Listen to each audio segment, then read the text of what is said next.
Welcome to the Married to Myself podcast. The author, mother, grandma, and not your average wifey of 20 plus years, Dally's Collins. And in this corner, the contender, Jonathan loves to argue with his wife, Collins. Fighters ready. Let's get it on.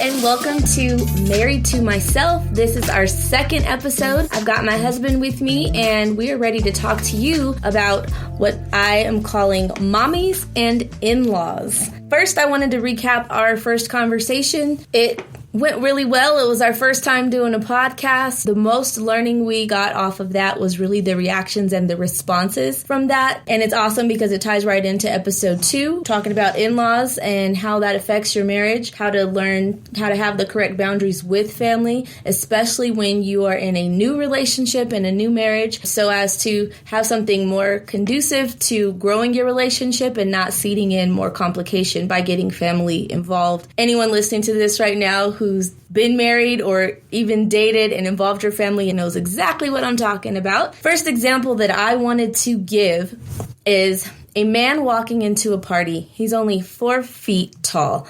And while he's in the party, he's talking to people, he's mingling, and he's telling everyone that he is just so proud of how tall he is. The lesson in this conversation is, at the end of the party, the guy leaves, and now everyone has this impression made on them from this 4 foot tall guy who's just so proud of how tall he is. Some people are extremely irritated by the fact that he has this illusion as to who he truly is as a person because he's 4 feet tall. He's not tall. Other people are excited and proud and inspired by the fact that someone so short can see himself as something different. Other people maybe are off-put and do not like this person and request for him not to be invited to any more gatherings. So the point in this story is the things that irritate you about other people are a great window into the things that we need to correct in ourselves or things we maybe just need to be enlightened to learn more of who we are.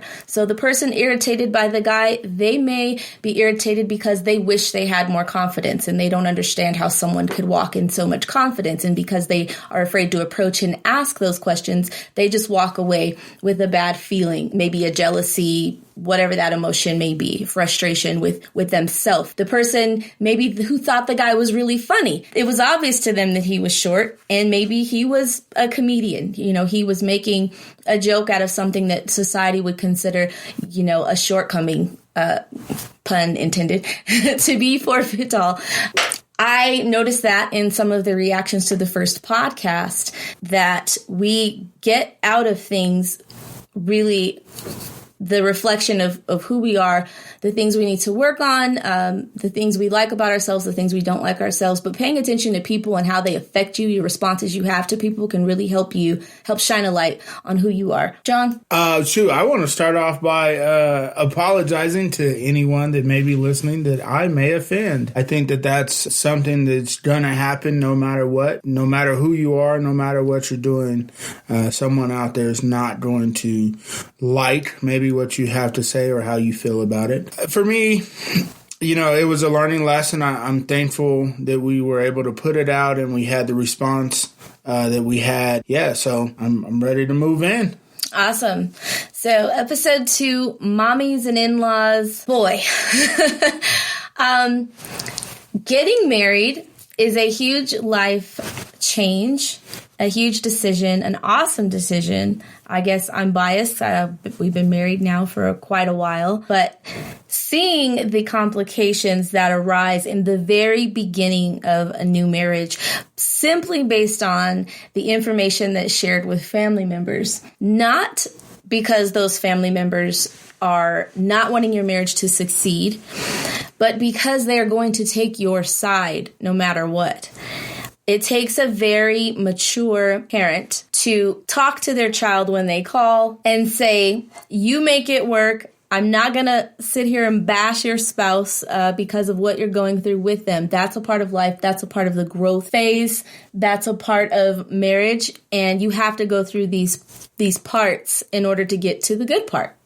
You just have to, because we have to learn and grow and go through some things as we're getting to know each other. So many relationships suffer, and a lot of times it's the wife calling her mother to complain or to vent because she has nowhere else to turn, or that's where she always has turned in her life. In a lot of cases, unfortunately, the mother will say things to that new wife, to her daughter, that are just going to seed more dissension and bickering into the daughter's marriage. Sometimes that's intentional, but I think most of the times it's not intentional. We went through this in the beginning of our marriage. I believe it was very innocent, in that really your parents just want the best for you. They are disappointed when things aren't going perfect, and that can be very unrealistic because they know their relationships and marriage weren't perfect either. There are a lot of quote unquote mama's boys out there that also, run to their mom for help.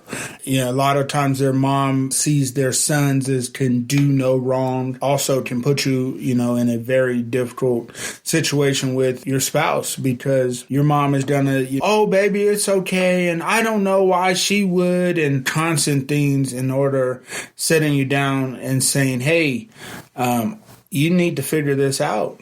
You need to change you. You need to make some adjustments. No matter what, you need to figure it out. So I see it on both sides. I see moms doing it to their sons, moms doing it to their daughters. I don't want to point the finger and say moms are always the ones doing it. I grew up in a single family home. That's the example that I know of. Single parent household. A single parent. That moms can either help, they say can either make or break any relationship. I'm thankful to have my mom and my mother-in-law, who I also call mom. Anytime there was any type of issue, they both gave pretty much the same response. You need to figure this out. You need to go home and do whatever it takes to make it right or get it figured out. So yes, I'll never forget. We were 2 years into our marriage and things were getting really, really complicated. And I went to my mom one day and I was like, Mommy, I'm ready to get a divorce. And she was like hell you are. She's like, you got married at 16. He's a good man. He goes to work every day, pays the bills. You're not getting abused. He's a great father. You are definitely going to make this work. Go your behind home. Trying to keep this non-explicit.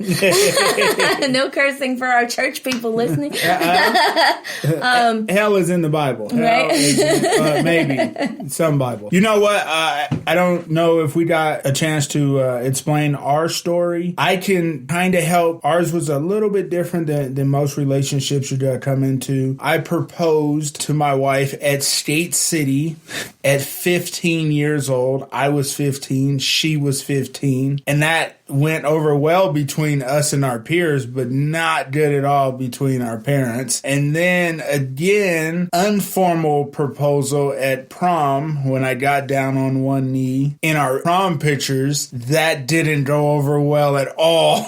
Not at all. So I have a little bit better understanding because I understood, how old we were at that time and what people were seeing and saying, what is wrong with you guys? You're too young for this. And a lot of people deal with the exact same situation and they'll be 25. They'll make a proposal and then their family will say, what are you doing? You still got all this life ahead of you. Exactly. 35. Yeah. 45. Yeah. And it doesn't change based on age. It doesn't. But so many people think that it does. It doesn't matter where you're at. We have this thing. Make the decision and then go for it. Once you do it, though, don't quit. Don't quit. Stay in the ring. Stay in the ring. That's our boxing analogy. Once you get into the ring, just stay in there. It may come with some blood, sweat, and tears. A lot of times you would be surprised at how much influence the people on the outside of the ring have on the people on the inside of the ring, the ones that are actually fighting. Yes. Someone that you might consider your referee a lot of times is a pastor, or your referee a lot of times is your in-laws or your mother. Sometimes it's... Which is dangerous ground. It can is. make or break your relationship. Right. And it seems really hard when you feel alone in your relationship to not call your parents. But trust me, if your parents aren't the ones to say, stay in the ring, they're going to be okay, you're going to be okay. Yes, that might have been wrong what they did to you, but life is short. The next relationship you start, you're going to be starting over. So again, if this isn't an abusive relationship, and I'm not talking about mental abuse because you'll probably go through that. If you're immature, there's going to be some mental, emotional abuse, and just know that that's a part of getting through it. It doesn't have to be for every marriage, but if you're dealing with it, it's not a reason to quit. Physical abuse, whole nother story. We'll talk about that on another podcast. I want to talk about an engagement party we went to years ago where I experienced something that really changed and helped add to my perspective on marriage, what makes it difficult and what makes it easy.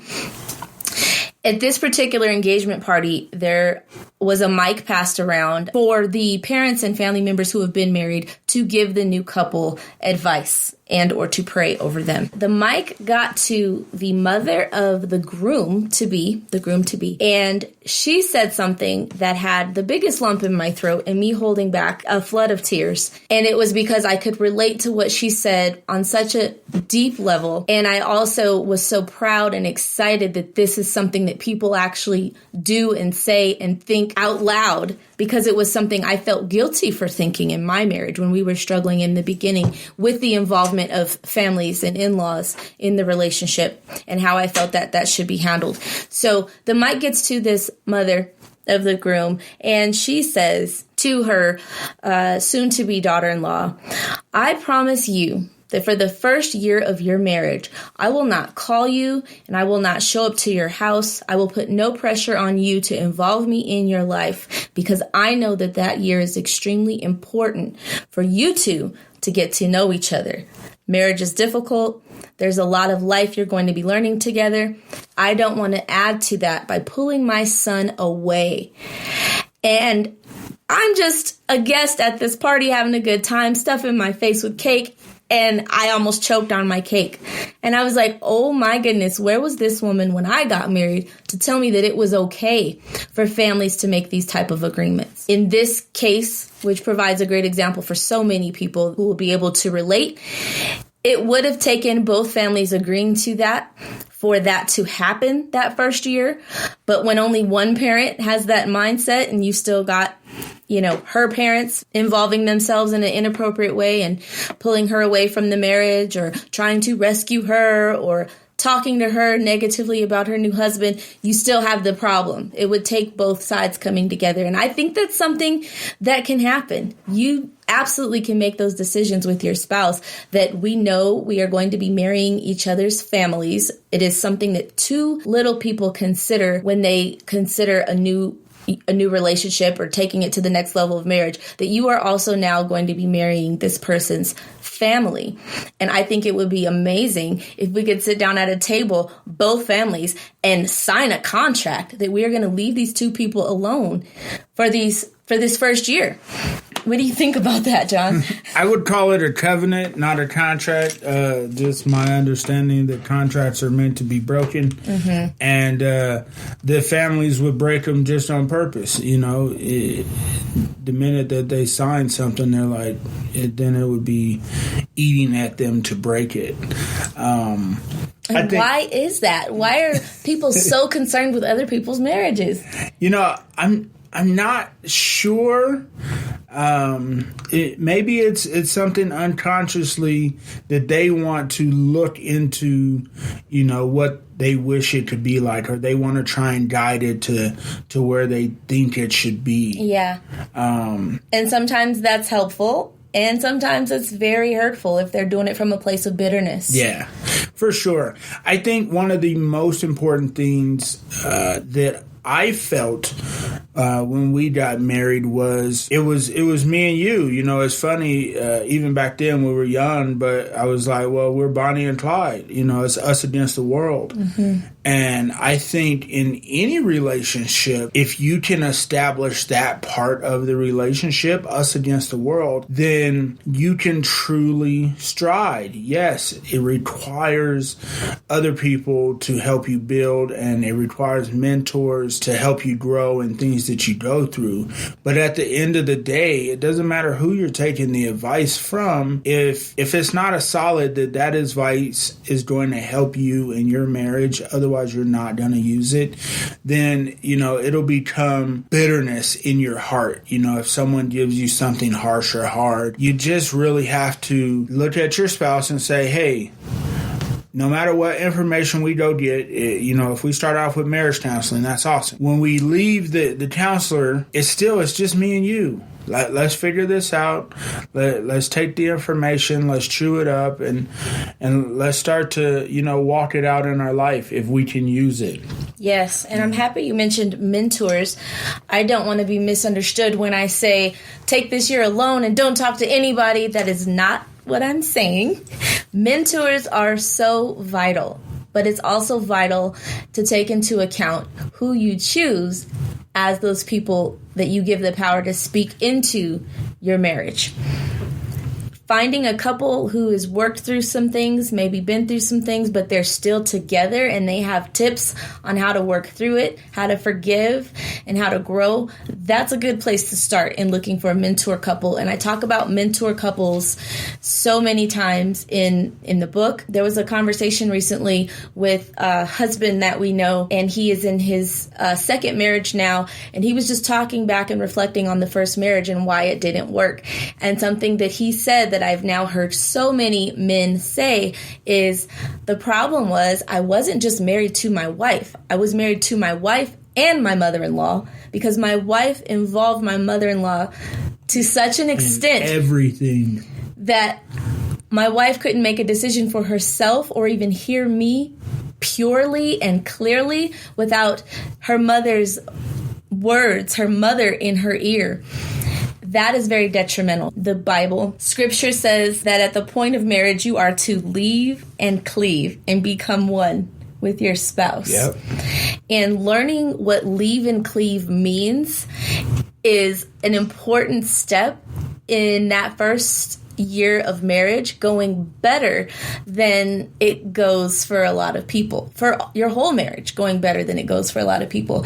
And I've discovered even after 20 plus years of marriage, you can get comfortable and forget there's still only certain things you can share with certain people, because certain people are going to always have that particular response that if you aren't strong can bring in some division and some darkness into the light that you are trying to share or grow for yourself and for others. Because now, you know, we feel like we've been through so much in our relationship and learned so much from our own relationship and all of the other relationships we've had the opportunity to be a part of because they talk to us about their marriages, that now we want to help other relationships and share some of the intimate details of things that we have gone through so that other people can be spared the pain and the misery of fighting not only to make their marriage work, but fighting their family to make their marriage work, or fighting their spouse about involving their family to make their marriage work.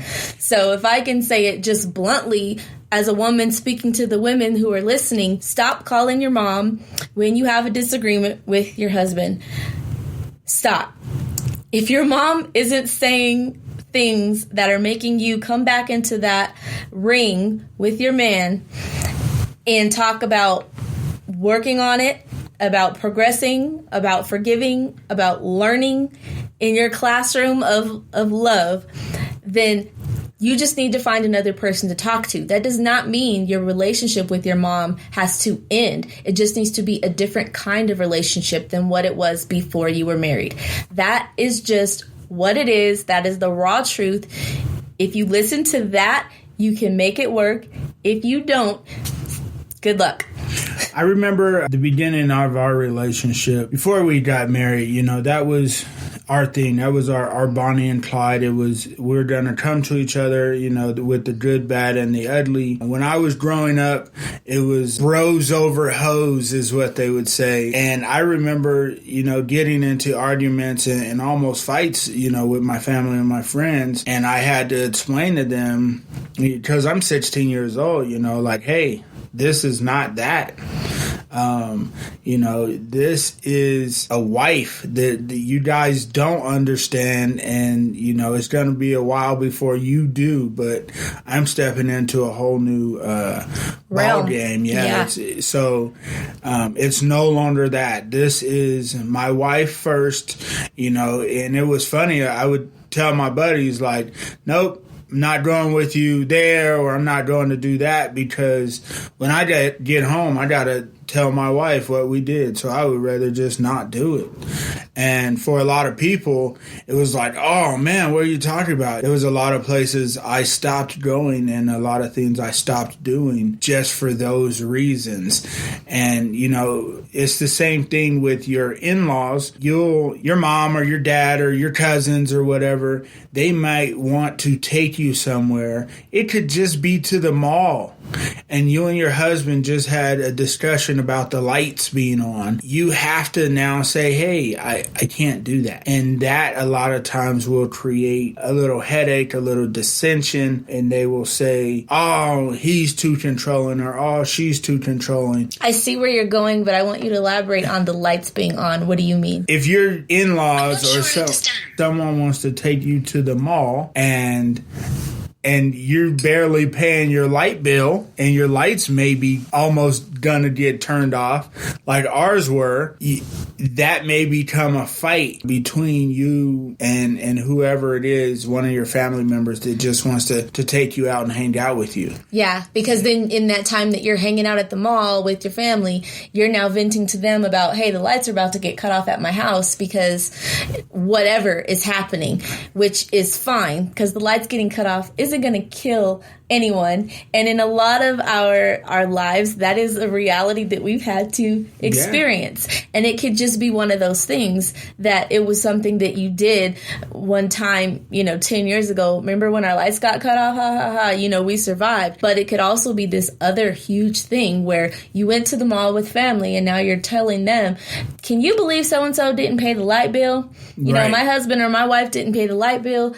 And now your family's involved. And now it's not just this small thing that happened 10 years ago that's funny. Now there's pain, resentment, bitterness around it because they got blown out of proportion. Yeah. And this person starts getting torn apart by your family in their defense of you and how you're better than that. And you could be with somebody who's got their stuff together and like, hold on. Time out. Where are we the at? whole breakdown. If your lights get turned off and then the milk's gonna spoil and the kid's not gonna be, and they're not gonna be unhealthy, and because they're not gonna be able to have warm food, and he's not a real man, and hold on, let's look at the full picture. Are we talking to some young kids who are just out on their own for the first time and making some mistakes that they can learn from and move forward?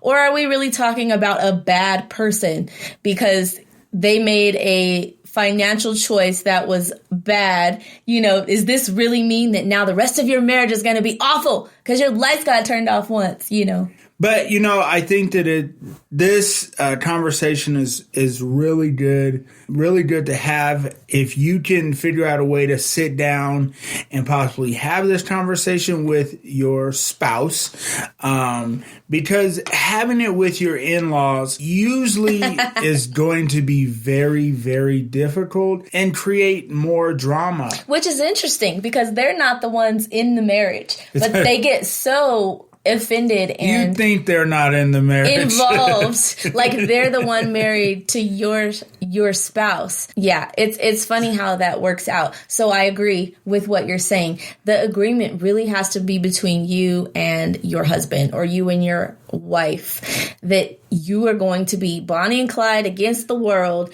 No matter what anyone else says, you two get to decide, are we going to make this work regardless, or are we going to listen to the naysayers? Are we going to allow them to change our heart the way we feel and add to our arguments? Because you're going to have enough disagreements and arguments on your own. So that's the key to picking the right mentors. If the mentor is adding to the argument, bringing more fight, more separation, more division, that's not the right mentor. Yeah. I was thinking about this earlier. And again, I apologized at the beginning of this. Stop apologizing. Because what I'm going to say, he's about to use another car reference. His car references from the first podcast was his way of not talking about specific people. It's hard to do when your whole life is a repertoire, a culmination of experiences with people, and those are your best ways of explaining to the listeners, because everyone knows people like the people we know, right? Because we're all humans and there's only so many personality types on the planet. So it's hard to talk and not use like, when this person did this or this person said that, it's like this. And then people get offended because you mentioned them or you said something that's not true. But that's not true about me. So if you buy a GMC. So the Chevy trucks versus really. I'm going to figure out the best way to explain this. Okay, let's look at it like this. Be careful taking advice from anyone in your relationship, whether growing your relationship or mentorship in your relationship. This is my advice. If you go to someone that is divorced or separated and they're trying to advise you on what you should be doing versus what you shouldn't have done, I would really take caution with that advice. What do you mean by what you should be doing versus what you shouldn't have done? So when you go to someone and they say, you should be a stay-at-home wife, you should be only having to work 40 hours a week. You should be, and you're taking this advice from someone who's divorced or separated. To me, I think, yes, you can learn from anyone, as everyone will say. But the true mentorship of someone that is not in a relationship or in a divorce, honestly, should be telling you the things maybe that they've done wrong. Yes. And the things that you shouldn't be doing. That's good. They shouldn't be giving you advice on what you should be doing because they don't know what they don't have the proof. Yes. They're if it was a scale, it's not weighing out. It's not lining up. So when you I can tell you is what not to do. Yeah. Because I'm divorced or I'm not married or I'm separated. Don't do this. So don't do this. That's good. It didn't work out for me. Mm-hmm. So when you go to someone and you check their fruit, you check their history, and you find out, oh wait, you've been divorced a couple times. Oh wait, you're with no one currently, but they start giving you advice on what you should be doing. I would try and line that out, try and double check to see what they're doing. I wouldn't necessarily take that advice. Now, on the other side, it's also just as hard when you go to a relationship.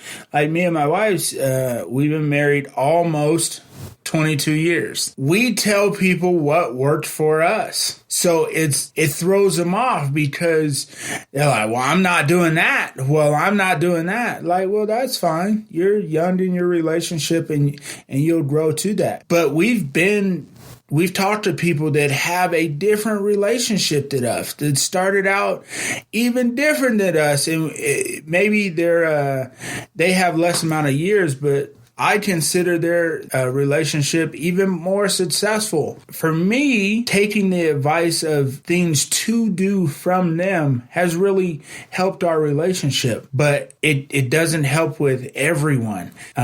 Sometimes they'll say, well, my wife was talking about pornography, and they say straight up, hey, this is bad for your relationship. Don't do it. They talk about working together, the things that you're going to go through. And for a lot of people, if pornography is one of them and you tell them this is bad for their relationship, but they're new and hot and spicy in their relationship, they're like, no, it keeps it hot and spicy. It allows him to get what he needs and I get what I need. And we're like, yeah, but a couple years from now, it's going to be bad for you. We've been here. We've seen it. So you got to really be careful. We have so many case studies too.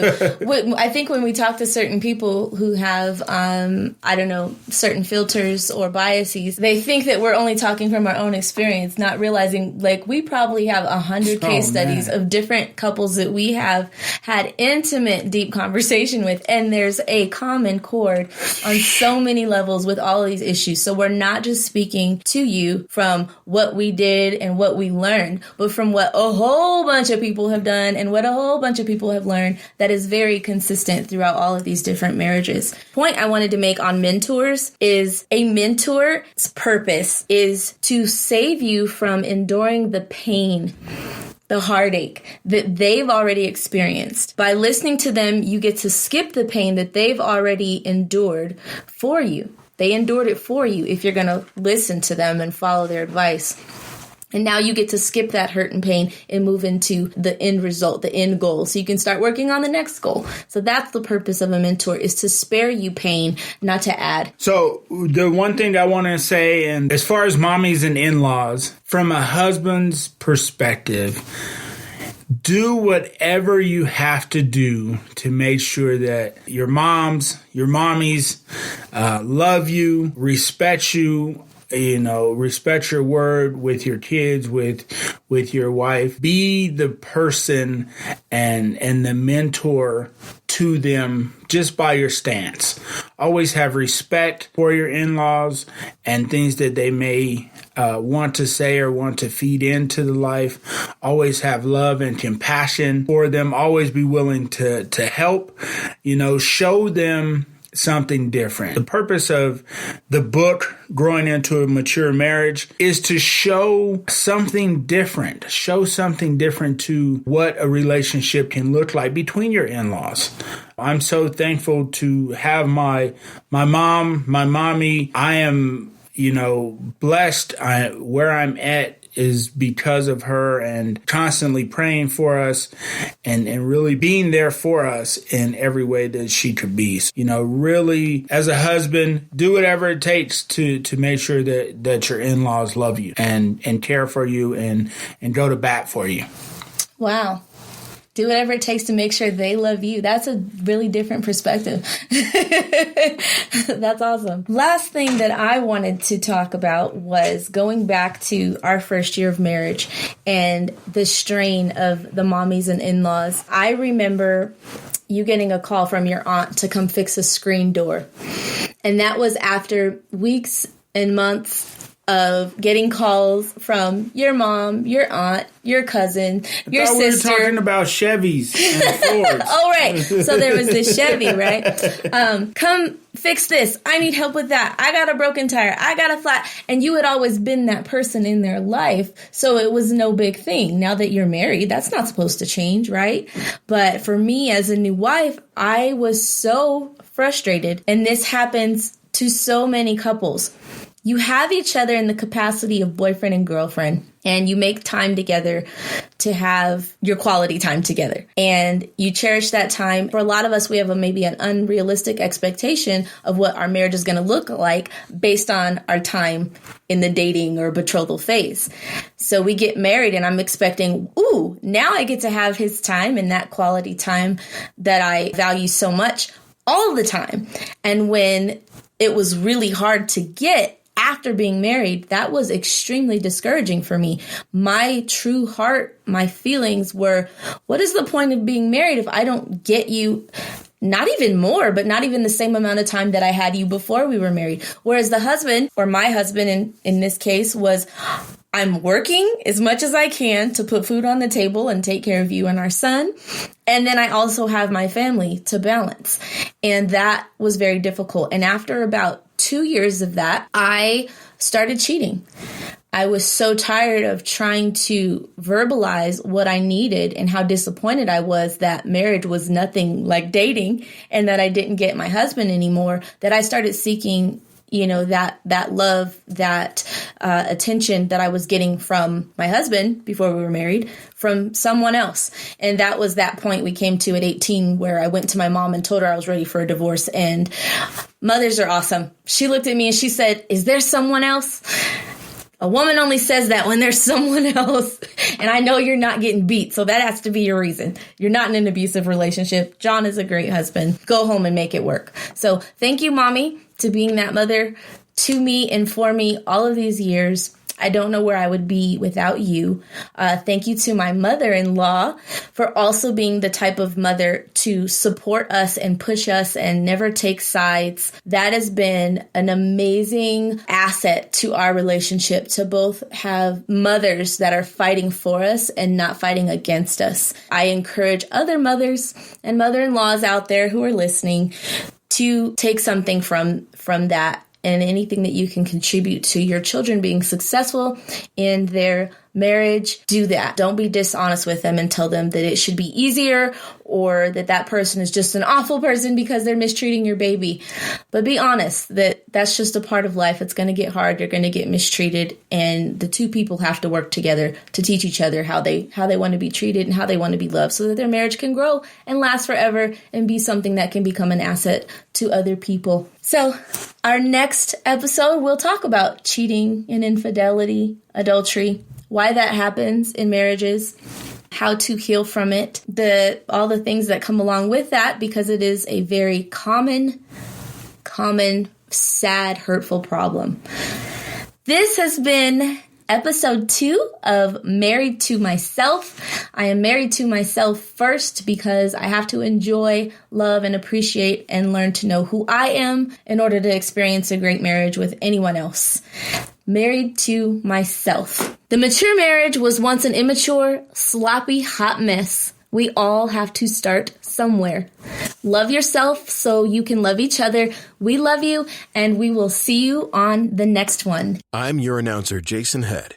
This has been a Clear Cut Concepts production in association with the published work, Growing into a Mature Marriage from Kindergarten to College. Available on Amazon.com, Target.com, eBay, and the Denver famous Tattered Cover Bookstore. Thank you for listening.